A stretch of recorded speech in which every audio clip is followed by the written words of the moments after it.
কারো চাপে নয়, রাষ্ট্রের দায়িত্ব তার নাগরিককে সুরক্ষিত রাখা। গুম খুনের ঘটনা বন্ধে রাষ্ট্রকেই দায়িত্ব নিতে হবে।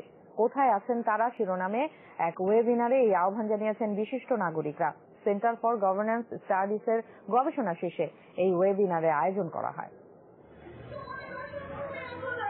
2019 থেকে 2022 পর্যন্ত বাংলাদেশে গুম খুনের ঘটনা নিয়ে গবেষণা করেছে centre for governance studies CGS. উল্লিখিত সময়ের মধ্যে ঘটে যাওয়া 71টি ঘটনা নিয়ে অনুসন্ধান শেষে প্রতিবেদন প্রকাশ করেছে সংস্থাটি। যুক্তরাষ্ট্রের ইলিনয় স্টেট ইউনিভার্সিটির শিক্ষক সমাজবিজ্ঞানী অধ্যাপক আলী রিয়াজ সকালে আয়োজিত ওয়েবিনারে গবেষণার ফলাফল, বিশ্লেষণ ও সুপারিশ তুলে ধরেন।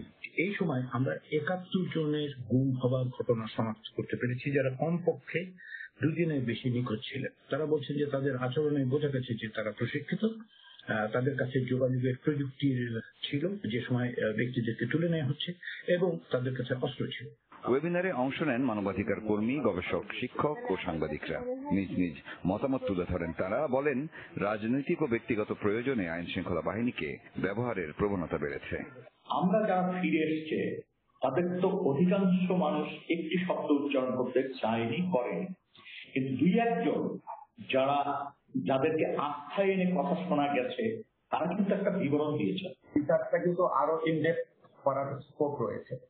ইভেন এক্সিস্টিং যে আপনার এই ইনফরমেশন আছে সেটা অ্যানালাইসিস সব কিছু দিক দেখানোর প্রয়োজন রয়েছে। আগামী সংসদ নির্বাচন সামনে রেখে গুম খুনের ঘটনা বাড়তে পারে বলেও শঙ্কা তাদের।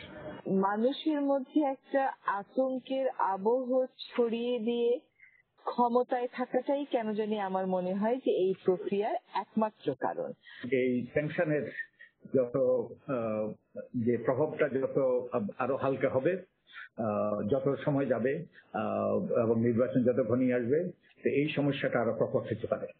গুমের ঘটনা বিশ্লেষণ ও ফলাফল নিয়ে ওয়েবিনারে 7 দফা সুপারিশ তুলে ধরেন অধ্যাপক আলী রিয়াজ। যুক্তরাষ্ট্র কি বললো না বললো কিচ্ছু যায় আসে না। মোহসেনুল হাকিম, যমুনা নিউজ, ঢাকা। যমুনা নিউজের সময় হলো একটা বিরতির, আমাদের সাথেই থাকুন।